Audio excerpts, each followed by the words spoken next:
Bienvenido a la Casa Apostólica del Pacto, una casa de restauración para el corazón. Reparemos el camino al Señor. Deseamos que este mensaje impacte su vida con poder de lo alto.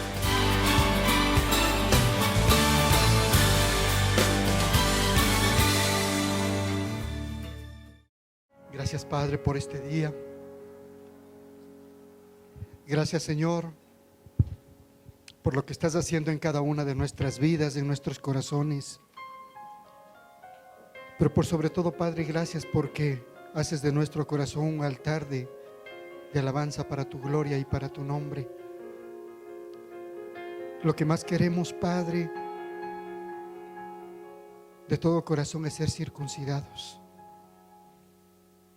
Que no haya nada que impida nuestra comunión contigo, que no haya nada que el enemigo pueda ver como argumento, como instrumento para desestabilizar y sacarnos de nuestra comunión y relación contigo.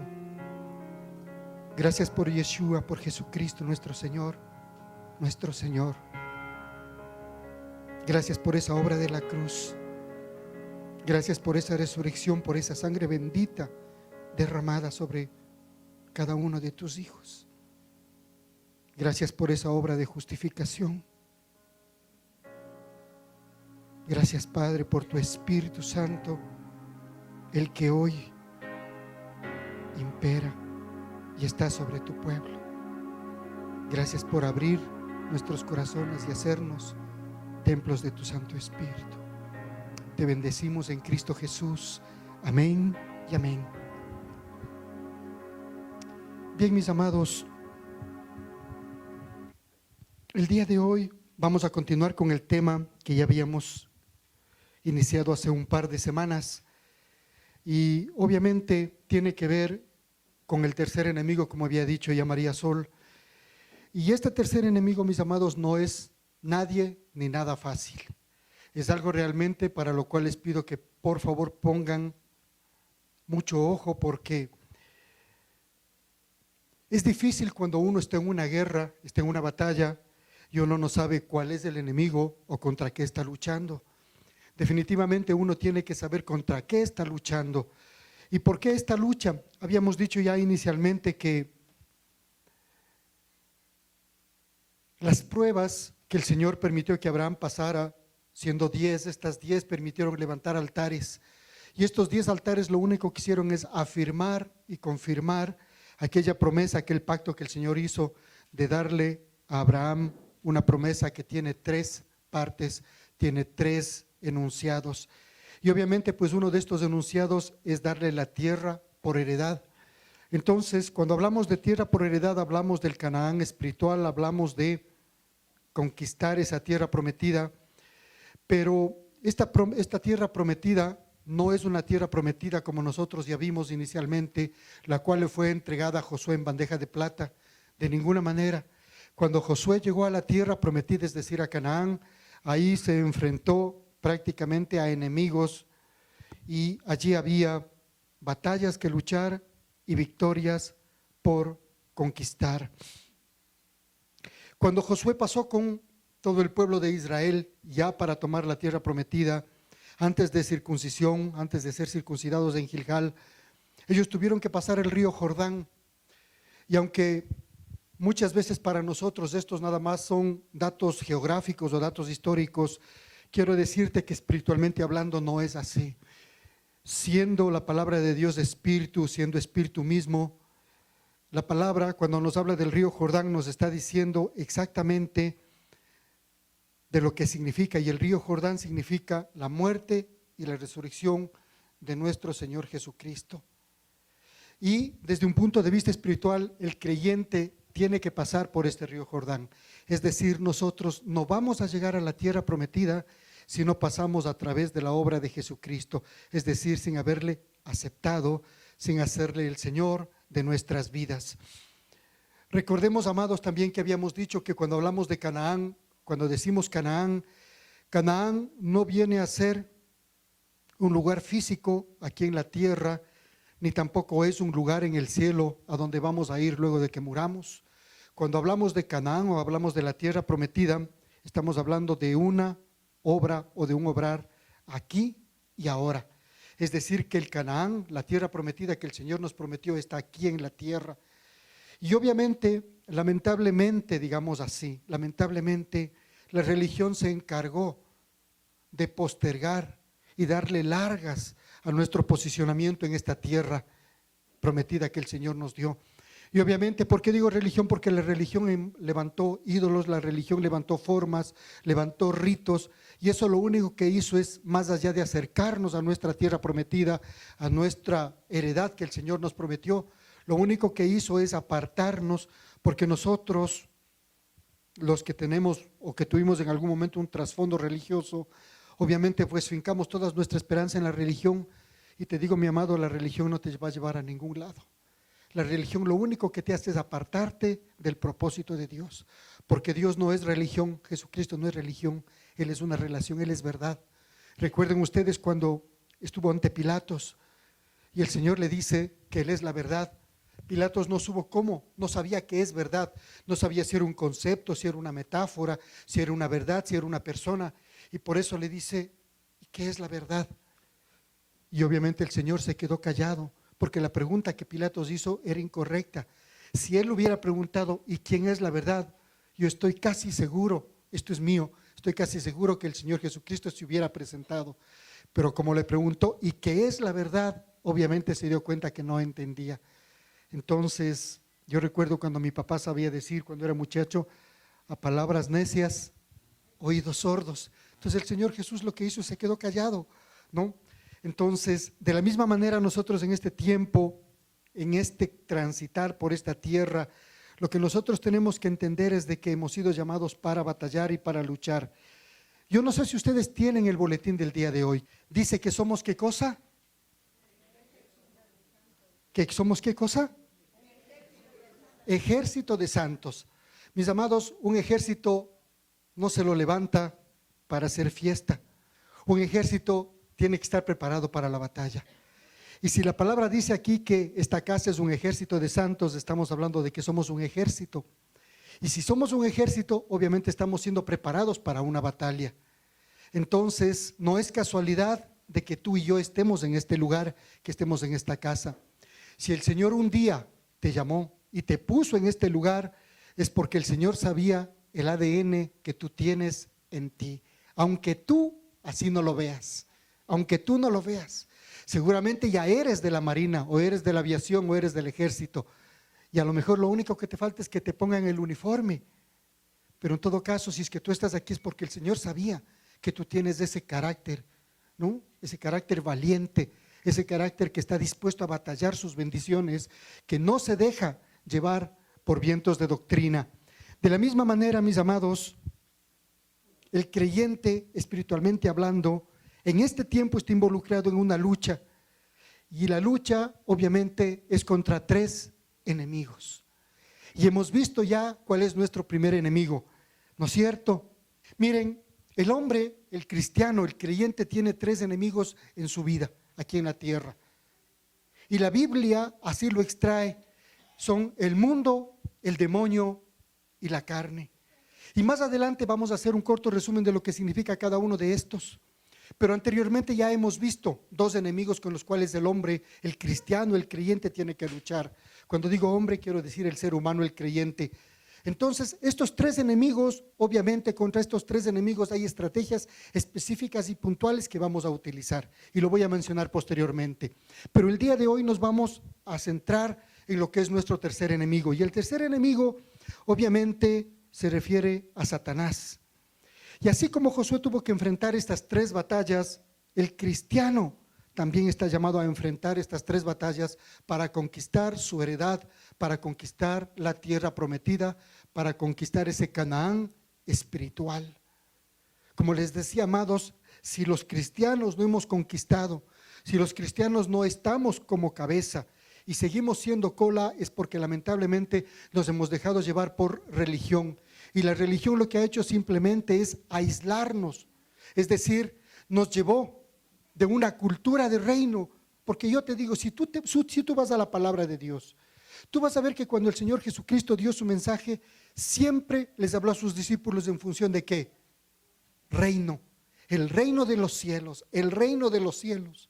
Pero para que se entienda de que esto no era algo efímero, algo etéreo, algo a lo cual el hombre iba a acceder luego de muerto, el Señor Jesucristo en su primer mensaje, cuando se presentó en la sinagoga, les dijo: y el reino de los cielos entre vosotros está. En otras palabras, Él estaba instituyendo ya el reino de los cielos. Y a lo que nosotros nos tocaba, a lo que estábamos llamados, es simplemente a tomar, a posicionarnos en este reino y hacer esa luz, esa lumbrera que el mundo necesitaba a través de la enseñanza que Cristo nos dio. Pero lamentablemente la iglesia, la eclesía, la unión, la comunión de los santos, se fue por la religión, y el momento que se fue por la religión perdió la visión. En otras palabras, su propósito, su visión, su misión, su estrategia se limitaron a un culto en una sinagoga. Le digo, lo que nosotros estamos viviendo aquí es sinagoga, porque cuando el pueblo de Dios, el pueblo judío, fue esparcido entre las naciones, ¿qué es lo que pasa? Perdieron el templo, porque fueron llevados a Babilonia, fueron llevados a Persia, otros fueron expulsados, fueron hasta España, estuvieron en Europa del Norte, muchos fueron al África, otros se fueron al Asia Meridional. Como no tenían templo, porque el templo quedó en Jerusalén, entonces establecieron lugares de reunión y les llamaron sinagogas. Y esa figura de sinagoga es la que hasta hoy impera, porque nosotros creemos que es en este lugar en donde nos reunimos, donde que Dios me puede hablar y yo puedo comunicarme con Él, pero no es así. El Señor Jesucristo, hablando con la samaritana, le dijo que el Padre busca adoradores en espíritu y en verdad. Porque ¿cuál fue la pregunta de la samaritana? Nuestros padres nos enseñaron que en este monte debemos adorar. Y tú que eres judío, dime en dónde lo tenemos que hacer. Y la respuesta del Señor fue tal: el Padre está buscando adoradores en espíritu y en verdad. Y ese mismo concepto fue el que transmitió a Nicodemo cuando en la noche le fue a ver escondido de los demás miembros del Sanedrín. Entonces, mis amados, ¿por qué no hemos accedido? ¿Por qué esta batalla contra estos tres enemigos hoy la seguimos peleando y la seguimos bregando? Y créanme, quiero transmitirles este espíritu. El Señor a mí me ha dado una visión y el Señor me la confirmó en este lugar hace un par de semanas. Mis amados, nosotros estamos siendo, y perdón que sea reiterativo, nosotros estamos siendo esa generación de transición. Nosotros estamos siendo esos padres espirituales que vamos a entregar un legado, que vamos a entregar un testigo a la siguiente generación. Nosotros somos esa generación que seguramente tuvimos que pasar 40 años caminando en el desierto. Muchos de nosotros inclusive salimos de una esclavitud cuando estuvimos en el mundo, sinónimo de Egipto. Pero el Señor dice, nosotros con la experiencia que adquirimos, estamos en la capacidad para poder entregar espiritualmente hablando ese testigo, entregar esa heredad a la siguiente generación. Y es por eso importante que nosotros tengamos por claro de que mi esfuerzo, tu fe, tu dedicación, tu sufrimiento, tu perseverancia, tu permanecer, esa lucha, como dice la palabra, esperanza contra esperanza, ese abrir los cielos en la mañana, en la tarde, en la noche, cuántas veces en la madrugada, cuántas veces doblaste rodillas por tus hijos, lo hiciste por tus seres queridos, por aquellos que tú amas, que eso no quede en vano, que eso no sea algo pasajero que sucedió y que a la vuelta del camino, al pasar los años, regreses a ver y veas que no sucedió nada. El Señor me decía, eso ya no puede pasar, porque el Señor está poniendo un espíritu, el cual va a invadir, va a ser como torrentes de agua, como inundaciones, que va a llevar todo. Es verdad, mis amados, estamos en un tiempo de transición muy difícil, como ciudad, como nación, como país. El mundo mismo vive aflicción, aunque aparentemente se diga paz, paz. Pero sin embargo, los hijos de Dios en este tiempo se van a levantar. María Sol dijo algo: ¿de qué prosperidad me puedes hablar de los cristianos si todo el mundo es próspero? Entonces van a decir, es consecuencia del mundo. Pero ¿qué sucede cuando hay aflicción en el mundo, cuando hay dolor en el mundo, cuando hay escasez en el mundo y los cristianos son levantados aún en aquellas cosas naturales? Entonces sí se dirá que existe un Dios que tiene memoria y misericordia de su pueblo. Entonces, en esa verdad estamos parados. Ahora, la enseñanza que aquí hemos compartido, porque no es que hemos venido a enseñar, sino que hemos compartido, ha sido justamente enfocada en ese sentido, que nosotros pasamos ya unas pruebas y hemos levantado altares, pero es tiempo de tomar la heredad. No podemos quedarnos sentados en una silla en un culto de domingo. La cultura que aquí tenemos tiene que ser llevada afuera. En otras palabras, lo que aquí vivimos tiene que ser llevado afuera. Y muchas veces nos amilanamos, muchas veces nos acomplejamos, por decirlo así, por el simple hecho de ser cristianos o por el simple hecho de ser mal vistos. Entonces allí ya está exteriorizado, está presentado un enemigo, el mundo. La carne, cuando nosotros mismos, cuando nuestra propia concupiscencia, cuando esa parte que todavía no hemos logrado vencer, todavía permanece en nosotros y no nos deja despuntar. Ese es nuestro segundo enemigo, somos nosotros mismos. Habíamos dicho la semana pasada, y usted va a ver en el editorial, que este enemigo, la carne, es el enemigo quizá más difícil porque depende de nosotros. Pero aún se vuelve más difícil porque está dentro de nosotros. Y como está dentro de nosotros, ya nos acostumbramos a él. Entonces no somos capaces de echarlo fuera, ni de desplazarlo de nuestra vida, porque nos acostumbramos, porque inclusive yo le diría a mi amado, hasta nos enamoramos de él. Si no, mírate en un espejo y mírate al frente a la palabra de Dios y ponle al espejo como la palabra y vas a ver cuántas actitudes todavía tenemos que no hemos logrado vencer. Pero para la gracia de Dios no estamos solos, hay un espíritu que nos convence, hay un espíritu que nos redarguye, el que nos lleva a toda verdad. Y mis amados, hoy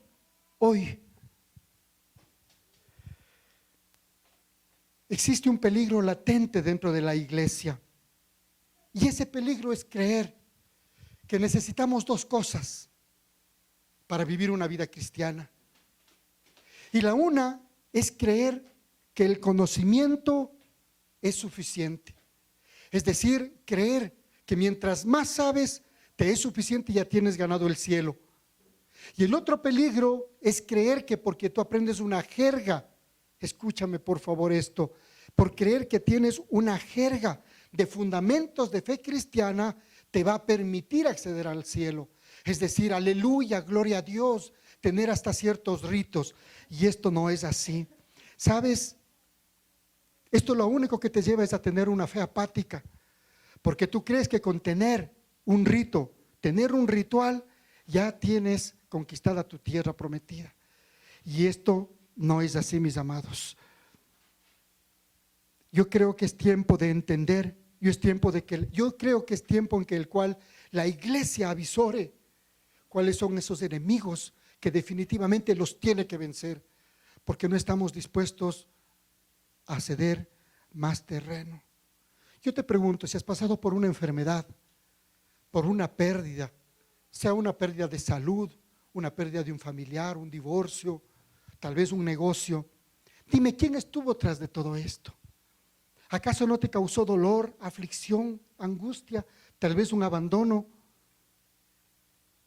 Seguramente lo que hicimos es como nos enseñaron en la antigüedad, hay que ser humilde. Sí, hay que ser humilde, pero eso no es sinónimo de humildad, mi amado. Cuando tú le identificas al enemigo, tú tienes que enfrentarlo. Y si tienes la capacidad y si Dios te ha dado la capacidad de destruirlo, de desplazarlo, tienes que hacerlo, porque caso contrario, Él va a tomar ese lugar que es tuyo. Porque dime una cosa, si es que tú soportas, solamente piensa lo duro y difícil que fue. O si perdiste un familiar, un pariente, un hijo, se fue tras las drogas, algún problema, qué difícil se te fue.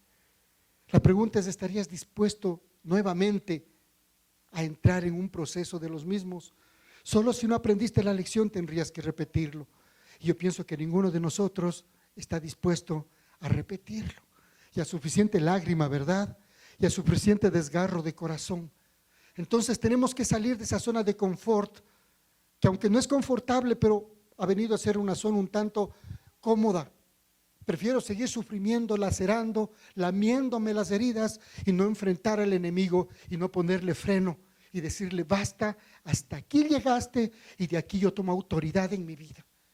Y si nosotros conocemos y sabemos cuáles son estos tres enemigos, mis amados, no es para que quede en teoría.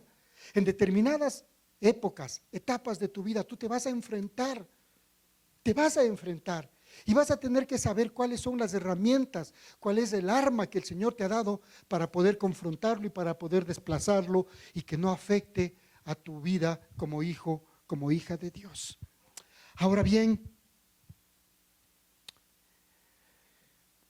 la maniobra y el lugar de la batalla espiritual de este enemigo, cuando hablo del enemigo de Satanás, mis amados, quiero decirte que este se encuentra donde menos tú te lo imaginas. Y quiero decirte algo, sin excluir aún la iglesia, es decir, la asamblea. Aún en la iglesia se encuentra. Más adelante vamos a ver y te voy a dar ejemplos. Esta batalla, mi amado, tiene lugar justo donde hay un hijo de Dios que quiere levantarse. Es decir, esta batalla con Satanás se puede presentar en tu lugar de trabajo, en tu casa, en el bus cuando tomas el bus, en el taxi, en el supermercado. Donde que hay un hijo de Dios, definitivamente es como que tenemos un detector y el enemigo sabe y nos detecta. Así como cuando pasas muchas veces por el Supermaxi y pasas con las funditas y te suena y te molesta porque no estás tomando nada sin haberlo pagado. De la misma manera el enemigo tiene un escáner y sabe dónde hay un hijo de Dios. Y obviamente lo que va a querer hacer es justamente dañar tu testimonio y va a querer atacarte. Y por eso, mi amado, es importante que tú te pares firme ante este enemigo. Mira, habíamos visto, y entrando ya en el tema ahora sí, Jericó es el sinónimo del mundo. Jai es el sinónimo de ¿qué? De la carne. Y obviamente hoy vamos a ver el tercer enemigo, y ese está relatado en el libro de Josué capítulo 9. Y te llevo a la palabra para leerlo porque no lo quiero comentar. La palabra es demasiado decidora como para poder añadir algo al mensaje. Habíamos visto que el primer enemigo era la ciudad de Jericó, que representa el sistema de valores del mundo actual. Y por eso en primera de Juan capítulo 5, el Señor por el Espíritu dice, porque todo lo que es nacido de Dios vence al mundo, y esta es la victoria que ha vencido al mundo, nuestra fe. En otras palabras, ¿cómo vamos a vencer a este enemigo llamado mundo, si no solamente a través de nuestra fe en el Hijo de Dios? El segundo enemigo es la carne, y esta está relatada también en el libro de Josué, y es el sinónimo del pueblo de Jai. Y mira, aquí hay algo que yo no lo había notado anteriormente, y el Señor ayer cuando revisaba me llevaba justamente a meditarlo. Contra todos los enemigos, el primero y el tercer enemigo, Josué puso todos sus batallones. Pero a Jai, Josué le consideró una ciudad muy pequeñita. Y por ser muy pequeñita solamente mandó 3,000 hombres. Y como mandó solamente 3,000 hombres, estos tuvieron que salir corriendo. De la misma manera, cuando nosotros peleamos contra este enemigo que se llama carne, muchas veces lo minimizamos. Y ponemos poco contingente contra él. Pero lo único que vamos a lograr de eso es que vamos a salir corriendo, es decir, dándoles las espaldas, porque ellos van a salir y nos van a vencer. Entonces, la manera de vencer a este segundo enemigo, a la carne, es solamente con arrepentimiento. ¿Recuerdan ustedes cuando el Espíritu ya a través de la palabra le reveló a Josué en dónde estaba el anatema? Era dentro del campamento mismo, porque Acán, uno de los hijos del pueblo de Israel, había guardado un manto que no era permitido tomar, dinero que no era permitido tomar, vestimentas que no era permitido tomar. Entonces descubre qué es lo que hace, lo confronta, obviamente hizo lo que tenía que hacer, el pueblo se arrepintió y el Señor le dio la batalla. En otras palabras, contra este enemigo llamado carne, lo que tenemos que hacer es reconocer el pecado, arrepentirnos y volver ante Dios. Y ahora vamos a ver a este tercer enemigo y vamos a ver cómo se presenta y la estrategia cuál es para poder vencerlo. Y dice así, libro de Josué capítulo 9, versículos del 3, creo que hasta el 11. Vamos, dice así la palabra. Cuando los habitantes de Gabaón se enteraron de lo que Josué había hecho a Jericó y a Jai, ellos también utilizaron de astucia y fueron disfrazados como embajadores y llevaron, ponga atención por favor a esto, y llevaron alforjas viejas sobre sus asnos, y odres de vino viejos, rotos y remendados, y sandalias gastadas y remendadas en sus pies, y vestidos viejos sobre sí, y todo el pan de su provisión estaba seco y desmenuzado. Vinieron a Josué al campamento en Gilgal y le dijeron a él y a los hombres de Israel: hemos venido de un país lejano, haced pues pacto con nosotros. Y los hombres de Israel dijeron a los heveos, o sea, es decir, a los gabaonitas: quizá habitáis en nuestra tierra, ¿cómo pues haremos pacto con vosotros? Respondieron ellos a Josué: somos tus siervos. Y Josué les dijo: ¿quiénes sois y de dónde venís? Y le dijeron: tus siervos han venido de un país muy lejano a causa de la fama del Señor tu Dios, porque hemos oído hablar de él, de todo lo que hizo en Egipto y de todo lo que hizo a los dos reyes de los amorreos que estaban al otro lado del Jordán, a Sehón, rey de Hesbón, y a Og, rey de Basán, que estaba en Astarot. Y nuestros ancianos y todos los habitantes de nuestro país nos hablaron diciendo: tomad provisiones en vuestra mano para el camino, id a su encuentro y decidles: somos vuestros siervos, haced pues pacto con nosotros. Y obviamente luego le detalla y va el engaño, le dice: este pan que traemos estaba caliente, estos odres eran nuevos cuando pusimos en nuestros lomos, pero se han envejecido, nuestras ropas eran nuevas, pero mira, ahora estamos con vestiduras viejas. ¿Qué es lo que está hablando esto? Esto nos habla de un engaño, al igual que Satanás, es un engañador. Es definitivamente, mis amados, es un astuto. Estos individuos no venían de una ciudad lejana, estaban ahí muy cercano, a 5 kilómetros exactamente. Pero como era la primera vez que Josué llegaba a Canaán, él no sabía. Pero ¿saben cuál es el problema de Josué aquí y del pueblo? Que ellos no consultaron a Dios. Y lo peor de todo esto es que al petitorio, al pedido que hicieron los gabaonitas de hacer un pacto, el pueblo de Israel accedió y firmaron un pacto. Luego, cuando se enteran de que todo era una estratagema, era una mentira, era un engaño, al igual que el diablo utiliza, ¿qué es lo que el pueblo quiso hacer? El pueblo quiso deshacer su pacto, pero obviamente los líderes dijeron no, porque hicimos un pacto delante de Jehová y tenemos que mantenernos. Miren, amados, aquí hago un paréntesis. El día viernes, cuando estuvimos en la reunión familiar levantando el altar, el Señor nos habló acerca del libro de Amós. Y obviamente yo buscaba qué en el libro de Amós. Y el Señor prácticamente me llevó. Y quiero compartirles que llegué a casa, que llegamos tipo medianoche el día viernes y amanecer sábado. Y hasta que me dormí y me desperté, yo seguía, porque le puse todo el libro de Amós en el celular y me puse a escucharlo. Y literal no me dormí, sino que terminé toda la noche prácticamente y me desperté escuchando el libro de Amós, del profeta Amós. Y ahí me di cuenta de algo. Realmente el libro de Amós te habla de destrucción, destrucción, destrucción y destrucción. Pero ¿por qué te habla de destrucción, mi amado? Te habla justamente de destrucción porque el Señor me reveló algo.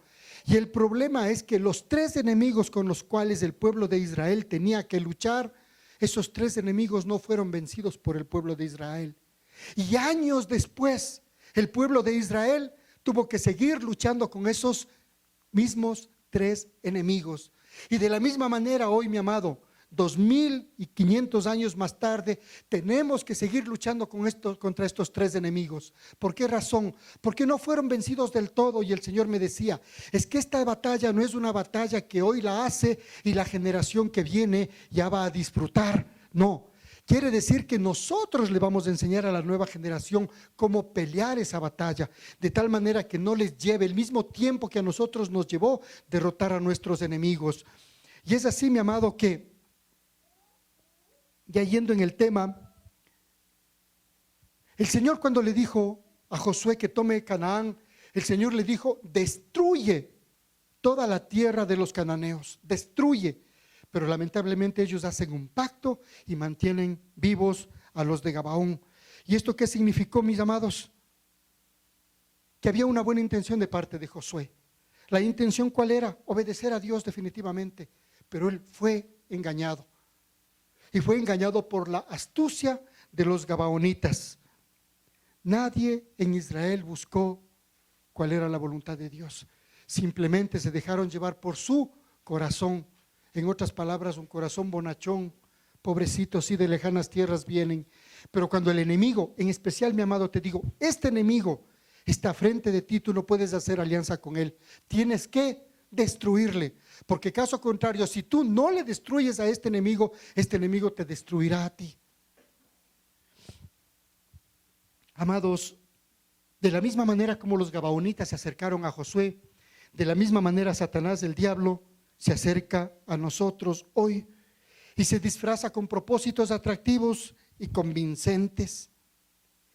Y tú vas a decir, bueno, ¿y esta lucha hasta cuándo la vamos a tener? Y te voy a dar solamente 3 ejemplos muy cortos que justamente conversábamos este fin de semana. Mira,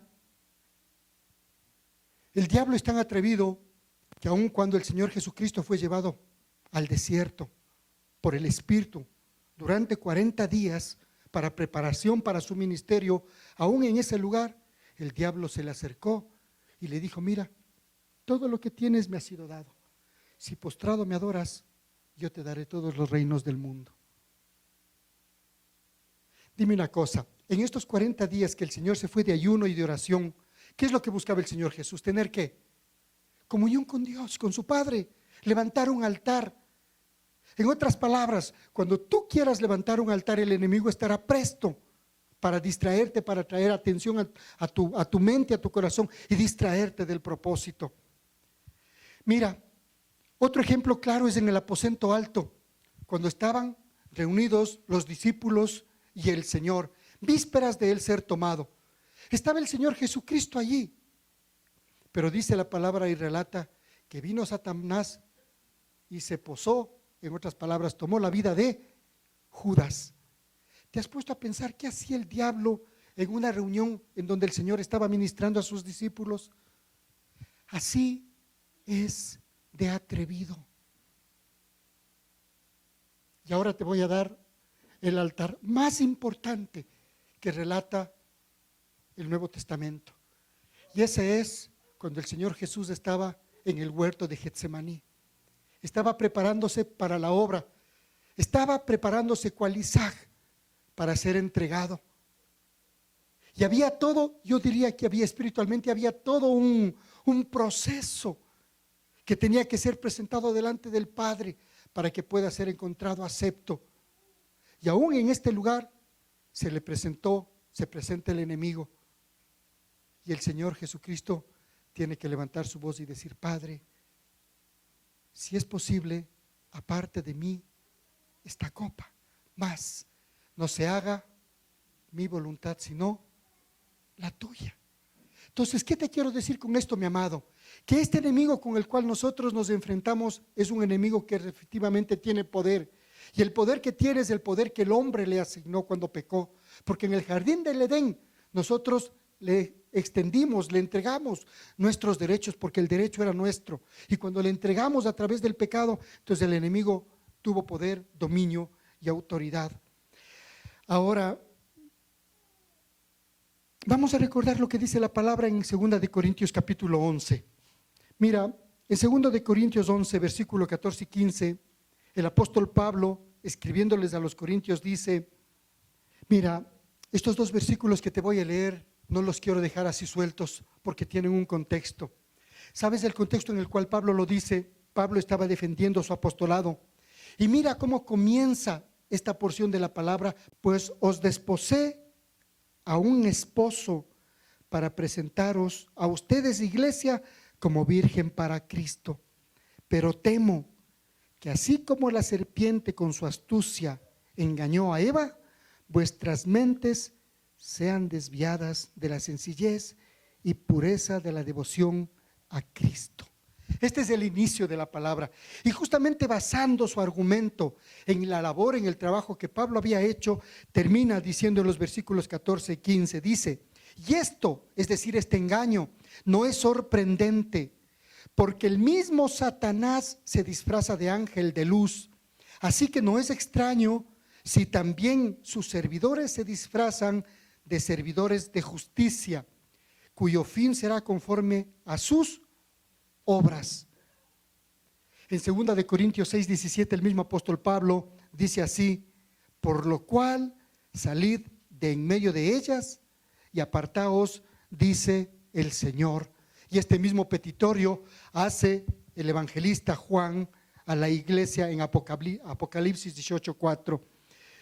Amados, los gabonitas engañaron a Josué y luego de hacer una alianza, obviamente él entró en dificultades. De la misma manera nosotros, si es que no echamos a este enemigo, si es que no le confrontamos, nosotros vamos a ser derrotados. Ahora la pregunta es, ¿qué vamos a hacer? ¿Cómo vamos a pelear contra este enemigo? Se ha dado una especie de bosquejo de lo que significa, de quién es él, de dónde está, qué es lo que hace, desde cuándo está. Mis amados, entrando en el tema, vamos al libro de Efesios. Libro de Efesios capítulo 6. Porque quiero decirte que el Señor no nos ha dejado desamparados. El Señor nos ha dado armas. Y eso es lo importante. No tanto el enemigo que tenemos delante, sino cuánto de gigantesco, de poderoso, de grandioso es ese armamento que el Señor nos ha dado para pelear contra nuestros enemigos. La pregunta sería entonces, ¿qué podemos hacer, mis amados? Quiero decirte algo, y esto no es para desalentarte ni para desanimarte. Por favor, pon atención a lo que voy a decirte. En nuestras fuerzas, escúchame por favor, en nuestras fuerzas, en nuestra sabiduría, es decir, por nosotros mismos, nosotros no podemos vencer a este enemigo. No lo podemos hacer. Pero Efesios 6:10 comienza dándonos una grandiosa promesa y dice así: por lo demás, hermanos míos, fortaleceos en el Señor y en su fuerza poderosa. Entonces, mis amados, la palabra lo que nos está diciendo que el Señor es el único que puede proporcionarnos el poder necesario para derrotar al diablo. Vamos a entender este contexto. Vamos un poquito más adelante. Efesios 6, vamos a leerlo desde el 10 hasta el versículo 12. Dice así la palabra. Te voy a leer en mi versión. Por lo demás, hermanos míos, fortaleceos en el Señor y en el poder de su fuerza. Vestíos de toda la armadura de Dios para que podáis estar firmes contra las acechanzas del diablo. Porque no tenemos lucha contra sangre y carne, sino contra principados, contra potestades, contra los gobernadores de las tinieblas de este siglo, contra huestes espirituales de maldad en las regiones celestes. Amados, entonces es muy importante reconocer contra quién estamos luchando. Y aquí Pablo lo que nos está diciendo que este enemigo, el enemigo del cristiano, no es un enemigo humano, es un enemigo espiritual. Entonces la lucha tiene que ser espiritual. No puede ser de carne a espíritu, tiene que ser de espíritu a espíritu. Y por este motivo, mis amados, necesitamos un poder espiritual que nos ayude a vencer a Satanás. Y el camino hacia la victoria sobre el diablo es simple: obedecer la orden de vestirnos de toda la armadura de Dios y resistir. Pero bien, aquí quiero detenerme un poco, mis amados, porque cuando hablamos de la armadura de Dios, obviamente yo me acuerdo inclusive, yo no he sido maestro de escuela dominical, pero alguna vez cuando fui a verle a mi hijo, tuve que quedarme porque a él no le gustaba quedarse en la escuela dominical. Yo le decía a mi hijo, ¿por qué no te quedas? Papi, es que solamente nos hacen hacer dibujitos. Ese era el argumento que él tenía. Pero era la única manera que él podía aprender, porque no es que le estaban enseñando dibujitos, sino que a través del dibujo estaban poniendo en su mente, en su corazón, la enseñanza espiritual. Y recuerdo yo que cuando entré en una de sus clases, le estaban enseñando lo que significa la armadura del cristiano. Y obviamente ahí había un soldado que era una especie como de cucas, ¿ya? Entonces les enseñaban como las cucas. No sé quién sabe lo que es cucas. Los que sí saben, ¿no es cierto? Entonces era un hombre que estaba ahí obviamente pues sin vestidura y aparte tenían, no, obviamente la armadura, tenían el casco, tenían la espada, tenían el escudo, tenían las sandalias, tenían la vestidura. Entonces la maestra de escuela dominical le enseñaba qué significaba cada uno de ellos. Pero mi amado, yo quiero decirte, la armadura del cristiano no es algo que tú te pones y te sacas. Es algo con lo cual tú vives toda tu vida. Nico, permíteme por favor, ven adelante, te invito. Les presento, él es Nicolás. Hola Nico, ¿cómo estás? Es un hermano en la fe.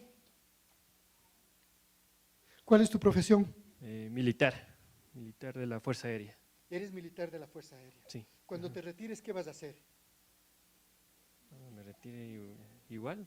¿Igual? Militar, servicio pasivo. ¿Ya? ¿Dónde está tu esencia de militar? Creo que en la formación, ¿no? En la formación, ¿no es Ujú. cierto? Está en Claro. en tu En la mente mente, y en está la en tu mente. corazón. De la misma manera, gracias Nico, de la misma manera, mis amados, si estamos hablando de que hay una armadura espiritual para la batalla, si estamos hablando que esto significa guerra, esto implica de que la armadura que el Señor nos da no es algo que cuando yo me voy a dormir me saco y al día siguiente me levanto y me lo pongo. No son cucas espirituales. A eso quiero ir, mi amado. La armadura espiritual es una manera de vivir. Lamentablemente, mira, el Señor está hablando tan fuertemente en este tiempo y quiero decirte esto que lamentablemente, ¿por qué? Porque a nosotros nos han enseñado que la armadura del cristiano está en Efesios 6 y quiero decirte que no está en Efesios 6 la armadura. Vamos a leer nuevamente lo que significa la armadura y vamos a ver lo que son las corazas de justicia y todo lo demás. Pero yo te voy a llevar, mira, a Efesios 4. ¿Sabes dónde comienza la armadura del cristiano? No en Efesios 6. La armadura del cristiano comienza en Efesios capítulo 4. Y obviamente el título en mi Biblia dice la vida en Cristo. Entonces te habla de ¿qué? Te habla de humildad, te habla de mansedumbre como cristiano, te habla de paciencia, te habla de que tienes que soportar los unos a los otros, te habla de que hay una unidad, que hay un cuerpo, que tiene que haber un ejad. Te habla no solamente eso, te habla de que hay un solo Señor, te habla que hay una sola fe, te habla de que hay un solo bautismo. En el versículo 17 y 18 ya te comienza a hablar de una nueva vida en Cristo, de un nuevo caminar en Cristo. Y cuando te habla de este nuevo caminar en Cristo, dice que tenemos que renovar nuestra mente de las viejas formas. ¿Para qué? Para accionar nuestra fe. En el versículo 23 dice que seamos renovados en el espíritu de nuestra mente, es decir, que nuestro entendimiento sea modificado versus lo que el mundo ha puesto en nosotros. En el versículo 25 del capítulo 4 dice que dejemos de lado ¿qué cosa? La falsedad, que hablemos verdad. ¿Qué más? Que no nos airemos. Dice, airaos pero no pequéis, no se ponga el sol sobre vuestro enojo, que no demos oportunidad al diablo. El 28 dice, el que no roba, no robe más, sino que trabaje ¿para qué? Para que haga extensivo las bendiciones de su trabajo. Y así sucesivamente. En el versículo 29 dice que no salga de vuestra boca ninguna palabra mala, o sea que no seamos maledicientes. En el versículo 30 dice que no contristemos al Espíritu Santo, con el cual hemos sido sellados. Y en el versículo 5 ya nos habla de cómo andar como hijos de Dios. Es decir, en amor, sin inmoralidad, puros, no avaros, sin obscenidades,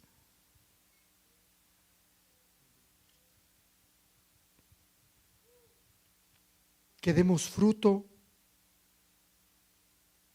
Nos habla de que debemos exhortar a los hermanos. Dice que no seamos pendencieros, que no haya necedad en nuestro corazón, que no nos embriaguemos con vino, sino más bien que seamos llenos del Espíritu, que nuestro hablar sea con salmos, himnos, cantos espirituales, cantando alabanza con nuestro corazón al Señor, que demos siempre gracias por todo en el nombre de nuestro Señor Jesucristo, que nos sometamos los unos a los otros. En el versículo 22 habla de la sujeción de las esposas hacia sus esposos, porque el marido es cabeza de la mujer, así como Cristo es cabeza de la iglesia. Pero así como la iglesia está sujeta a Cristo, también las mujeres deben estarlo a sus maridos en todo. Ahora va para los maridos. Maridos, amad a vuestras mujeres, así como Cristo amó la iglesia y se dio por ella para santificación. Y luego dice cuál es el propósito del hombre y de la mujer: dejar a su padre y a su madre, propósito que está en Génesis 2. Y después de todo esto que les leo, que es el capítulo 4 y el capítulo 5, es decir, la forma de ser del cristiano, el capítulo 6 comienza y habla acerca de los hijos. Y dice: hijos, obedeced a vuestros padres. Honra a tu padre y a tu madre, porque es el primer mandamiento con promesa para que te vaya bien y para que tengas larga vida sobre la tierra. Y en el versículo 4 del capítulo 6 dice: y vosotros padres, no provoquéis a ira a vuestros hijos, sino criadlos, educadlos, formarlos en la disciplina e instrucción del Señor. Luego de esto nos dice acerca de la relación patronos, siervos, siervos y patronos. Siervos, obedeced a vuestros amos en la tierra, con temor y temblor, con la sinceridad de vuestro corazón como a Cristo.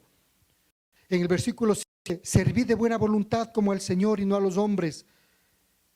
Y en el versículo 9, en cambio, va contra los amos, o va hacia los amos y dice: haced lo mismo con ellos y dejad las amenazas, sabiendo que el Señor de ellos y de vosotros está en los cielos, y para que Él ¿qué? Y que no hagamos acepción de personas. Aquí la traducción no está muy clara. Y después de todo lo que yo les he leído en el capítulo 4 y el capítulo 5, que ustedes ven que habla acerca del ser del cristiano, el comportarse del cristiano, el vivir del cristiano, del hijo cristiano, del padre cristiano, del amo cristiano, del siervo cristiano, del esposo cristiano, de la esposa cristiana. Después de todo esto dice: por último, o sea, después de todo lo que les acabo de leer, entonces allí sí, por último, fortaleceos en el Señor y en el poder de su fuerza. Revestíos con toda la armadura de Dios para que podáis estar firmes contra las insidias del diablo. Porque nuestra lucha no es contra carne y sangre, sino contra principados, potestades, contra los poderes de este mundo, de tinieblas, contra las huestes espirituales de maldad en las regiones celestes. Por tanto, dice, tomad toda la armadura. Vuelvo a lo anterior, mis amados, y en el ejemplo que nos decía Nicolás. Yo no puedo decir que soy militar. Miren, él es verdad, está de civil, pero él sabe que es un militar. Si en 5 minutos le llamaran y le dirían es una orden, tiene que presentarse, ¿él qué hace? Él no va a decir estoy de vacaciones, es feriado de Navidad. No importa, puede ser el cumpleaños de la mamá, del papá, no importa, él tiene un llamamiento, él sabe cuál es su llamado y él sabe que está en todo tiempo vestido de su uniforme, porque el uniforme no es lo que él tiene por afuera, es lo que él es por dentro. De la misma manera, aquí el apóstol Pablo nos está hablando de una armadura espiritual que no es que nosotros nos la ponemos, sino es una armadura que la llevamos dentro. Entonces, mi amado, si tú quieres vencer las acechanzas del diablo, no es algo que si es que tú no has orado, si no tienes disciplina cristiana, si no ayunas, si no oras, si no tienes comunión con Dios, si no ofrendas, si no diezmas, si no eres misericordioso, no esperes que cuando las acechanzas del diablo vengan a tu vida, no esperes vencerlo, porque no es cuestión de que hoy te pones el uniforme y peleas. ¿Recuerdan ustedes lo que pasó con aquellos que estaban profetizando? Y dice la palabra y relata que dicen: nosotros conocemos a Pablo, nosotros conocemos a Pedro, ¿y quién tú eres? Y dice que los demonios le pegaron, le estropearon al pobre profeta, al pobre predicador. ¿Por qué razón? Porque no es cuestión de predicar. El cristiano tiene que vivir lo que predica. Entonces no es que yo predico, digo lo que tienes que hacer y yo no lo vivo. Yo te digo, mi amado, para mí estas 3 semanas, y te abro mi corazón, estas 3 semanas en cuanto a lo que vamos predicando este tema, pero en las veces del tiempo que estoy viviendo acá, que el Señor me llevó pruebas. Si yo iba a predicar de pruebas, ¿qué creen que el Señor me llevó a vivir? Pruebas, porque si no, no hay autoridad. Y en cuanto al enemigo, es obvio, el Señor me ha estado hablando todos los días. Sujeta a la carne, sujeta al mundo, no participes. Padre, pero ¿cómo hago? Es tan difícil. ¿Sabes qué? Yo soy el que tiene el control. Pide vacaciones en estas épocas. Yo que no pensaba que me iba a dar en la empresa y me dieron las vacaciones. Dije, Padre, esto es tuyo. Pero yo pensé que era para aislarme. No, mi amado, me metió en un tiempo prácticamente ¿de qué? De ayuno espiritual, porque me ha tenido hablando, mis amados, mañana, tarde y noche la palabra. ¿Qué quiero decirte con esto? Que no es tanto, mis amados, lo que nosotros entendamos. Por eso comencé diciendo, la vida cristiana no es cuestión de jerga, no es cuestión de cuánto conocimiento tienes tú en la cabeza. Es necesario que tú aprendas, sí, pero lo más importante de todo esto para vencer las acechanzas del diablo es de todo lo que tú has aprendido en la palabra, cuánto lo vives. Porque eso se convierte en tu armadura espiritual. Cuando el enemigo se presente delante de ti, vas a tener entonces sí la autoridad para decirle en el nombre de Jesús, vete. Mira, en otra versión el versículo 12 dice, porque no estamos luchando contra gente de carne y hueso. En otras palabras, mis amados, la lucha no es contra tu esposa, contra tu esposo, no es contra tu suegra. No digo que ellos sean diablo, no. Ya vamos a ver si de verdad puede causar risa. Mira, esta semana a mí me tocó vivir y te comparto. Tuve un problema con alguien y créeme que estuve al punto, pero le iba a resultar la Biblia de Génesis y Apocalipsis. Y el Señor me dice, levántate tú que duermes. ¿Yo qué? Con esta palabra me detuvo. Y me dijo, no es cuestión de, la pelea no es contra carne y hueso, en otras palabras, no es contra gente, sino contra malignas fuerzas espirituales del cielo que tienen mando, autoridad, dominio sobre este mundo lleno de oscuridad. Mira, mi amado, quiero decirte algo y aquí me detengo un momentito. Esta cuestión de nuestra lucha contra el demonio, durante muchos años, la iglesia misma, la iglesia lamentablemente se encargó de decir que no, que eso es demonismo, que eso es doctrina de demonios. Pero ¿sabes lo que hizo la religión con esto? Vendarnos los ojos y no dejarnos saber contra quién luchábamos. Entonces lo único que soportábamos es como jugando a las escondidas. No sé si te acuerdas cuando éramos niños y te vendaban y te daban un golpe y decían, adivina quién fue. Así nos ha tocado jugar durante 2000 años. Pero no, quiero decirte algo. Hoy al día más que nunca, mi amado, y aunque te cause broma, te cause risa, aquí hay una maestra, aquí hay maestros, aquí hay formadores. Es un tema popular que aún se expone abiertamente en los colegios y en las universidades, con pretexto de nuestras culturas ancestrales.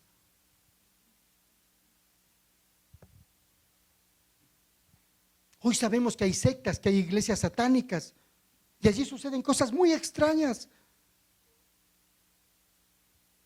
Yo te digo que si es que tú no lo crees, más bien te animo a que abras tus ojos, porque seguramente tú hoy tengas que estar apercibido por causa de lo que tengas que transmitir y tengas que enseñar a alguien más. Amado, hay fuerzas espirituales malignas actuando en contra de cada uno de nosotros, en contra del creyente, en contra de Dios y en contra de Cristo. En otras palabras, estamos en guerra, estamos en batalla, mis amados. Ustedes seguramente van a decir, pero eso suena como así, como muy historia, como muy, ¿no? Muy a sueño. Te invito al libro de Daniel capítulo 10. Vamos a extraer solamente parte de la palabra del capítulo 10 de Daniel para ver que realmente esta lucha es real, mi amado. Yo te estoy dando al momento ideas, ya vamos a concluir. No te preocupes, estoy poniendo, como siempre les he dicho, estoy poniendo en la mesa para que tú como chef prepares. Yo te estoy poniendo todos los ingredientes. Al final vamos a llegar a la conclusión. Mira lo que dice el versículo 2 y 3. En aquellos días, yo, dice Daniel, estaba afligido, es decir, estaba en un tiempo de ayuno y de oración por espacio de 3 semanas. No comí manjar delicado, ni entró en mi boca carne, ni vino, ni me ungí con perfume hasta que se cumplieron las 3 semanas. Nos está hablando de un siervo, de un hijo de Dios que postró su corazón, que decidió buscar la presencia, que decidió escuchar a Dios. En otras palabras, estaba en ese proceso de comunión con Dios. Finalmente viene un ángel y le toca diciéndole, vamos versículos 11 y 12. Y este versículo 11 y 12 dice así: Daniel, varón muy amado, está atento a las palabras que he de decirte y ponte en pies, porque a ti he sido enviado ahora. Mientras hablaba esto conmigo, me puse en pie temblando. Entonces me dijo Daniel: no temas, porque desde el primer día que dispusiste tu corazón a entender y a humillarte en la presencia de tu Dios, fueron oídas tus palabras. Y a causa de tus palabras, a causa de tu oración, a causa de esa comunión, yo he venido. Entonces la pregunta sería, si desde el primer día que él comenzó a orar, este ángel fue enviado para escuchar las oraciones de Daniel, ¿por qué se demoró 3 semanas? Porque dice que pasaron 21 días y al final se asoma. Mira lo que dice el versículo 13. Mas el príncipe del reino de Persia, de las tinieblas, se me opuso durante 21 días, pero Miguel, uno de los principales príncipes, vino para ayudarme y quedé allí con los reyes de Persia. El ángel había tenido una batalla campal con Satanás. Tal es así que tuvo que pedir refuerzos y tuvo que venir Miguel a ayudarle. Mi amado, esto seguramente te da una imagen de lo que nosotros estamos viviendo en este tiempo. Si estás levantando alabanza, si estás levantando adoración, si buscas a Dios de todo tu corazón, si doblegas tu ser, tu espíritu, tu alma, tu cuerpo por buscar a Dios, el enemigo no se va a quedar quieto. El enemigo va a querer. Pero mira cómo dice la palabra, fue enviado un ángel para sostenerlo. ¿Recuerdas tú cuando estaba en toda la aflicción el profeta Elías? ¿Qué es lo que hizo el Señor? A un cuervo le envió para alimentarle. Y luego el Señor mismo le dice: ¿qué haces ahí? Levántate, que ese no es tu destino. Amados, al igual que este ángel había tenido un conflicto con un demonio y tuvo que regresar por refuerzos para poder ayudarle a Daniel, de la misma manera tú y yo estamos en una batalla espiritual y no estamos exentos de esta lucha contra este enemigo. Ahora bien, ¿cuáles son estos enemigos? Son 4 características. La palabra lo dice que son principados, potestades, gobernadores y las huestes espirituales de maldad. Te voy a decir qué significa cada uno de ellos. Los principados son los demonios que tienen una supervisión o vigilancia sobre las naciones. Ellos tienen soberanía o gobierno sobre las naciones. Las potestades son demonios a nivel individual que quieren poseer a los seres humanos. Los gobernadores de las tinieblas de este mundo son los demonios que están a cargo de los asuntos terrenales de Satanás. ¿Y qué son las huestes espirituales de maldad en las regiones celestes? Vienen a ser los demonios en las esferas celestiales que están a cargo de los asuntos religiosos. Te pregunto, ¿está o no está bien organizado el enemigo? Por demás organizado, mi amado. Ellos sí están organizados. Entonces, por eso cabe justamente esta predicación. Porque es necesario que nosotros estemos apercibidos contra quién o contra qué estamos luchando. La pregunta que habría que plantearse ahora, y para terminar, terminando mis amados, es la siguiente. Si la iglesia ha sido y está siendo formada en el conocimiento de Cristo Jesús, si la iglesia ha sido preparada en la enseñanza de la palabra de Dios, si en la iglesia hay un espíritu de amor y unidad, y si la iglesia camina de acuerdo a los preceptos, los principios y los mandatos que como hijo de Dios nos han sido dados, entonces no tenemos por qué preocuparnos por este enemigo. Porque aunque parezca grande y gigante, si nosotros tenemos bien claro nuestros conceptos y si tenemos bien clara nuestra posición en Cristo, nosotros no seremos conmovidos. Quiero decirte algo, mi amado. Inclusive hay una obra, y créeme qué hermosa que es esta obra. Yo me acuerdo cuando llegó a mis manos la primera vez, a mí hasta me daba susto coger este libro. Pero ya luego cuando el Señor nos metió en esto de la guerra espiritual, en esto del espíritu de la profecía, era necesario. Satanás está vencido. Y créeme, Satanás está vencido. ¿Y cuándo fue vencido? En la cruz. Porque el Señor dice que llevó cautiva la cautividad y dio dones a los hombres. Entonces el Señor Jesucristo resucitó y nos dio dones, nos dio talentos, nos dio armas, nos dio armadura. El Señor Jesucristo hizo todo por nosotros, de tal manera que nosotros podamos esta lucha, no solamente que enfrentarla, sino también ganarla y vencerla. Amados, el primer versículo que comenzamos en Efesios dice: fortaleceos en el Señor y en su fuerza poderosa. Eso es lo que tienes que entender, que nuestro Dios es todopoderoso. Él es el Shaddai. Él es el Shaddai. Hay algo que tú no puedas en tu vida, Él lo puede. Hay algo que en tu vida ha sido frustración tras frustración y no has logrado, Él lo puede, porque Él es el todopoderoso. Y no solamente que es todopoderoso, Él es el Adonai, es decir, Él es Señor de señores, Él es Rey de reyes. Si es que Satanás es un príncipe, tenemos un Señor, un Rey sobre él. Él es el Elohim, Él es el creador de todas las cosas. Jesucristo, a la diestra del Padre, hizo la obra por nosotros para darnos libertad.